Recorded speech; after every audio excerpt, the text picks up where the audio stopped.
The Djerba pilgrimage is a festival where Tunisia's Jewish minority is at its most visible, and they're joined by pilgrims from afar.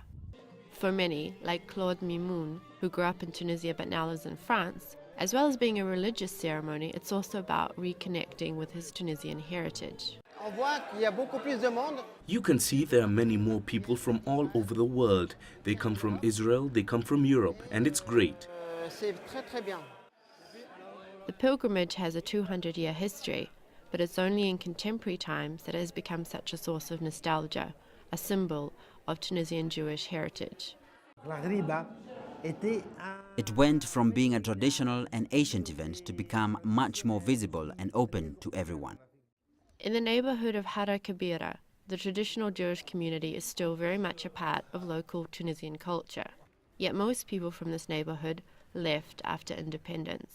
Djerba has one of the most significant Jewish populations in Tunisia. Much of that population left the country after 1967, but a strong community remains.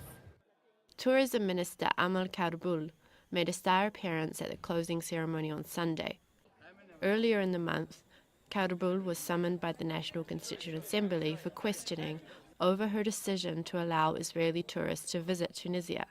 Israel and Tunisia have no diplomatic relations. A pilgrimage is probably what attaches a person to a place, what tells us the story of our origins, what enlightens us about our identity. Security here is tight to protect the 2,000 pilgrims. 12 years ago, Al-Qaeda claimed responsibility for an attack at this site that killed 18 people. RENEE, a tour operator, has played the leading role in bringing the immigrants home every year. This year, we registered around 2,000 pilgrims, double the figure from last year. There was a group of Israelis whom the authorities allowed to pass with written authorization of around 120 people. Many others came from France, England and Italy.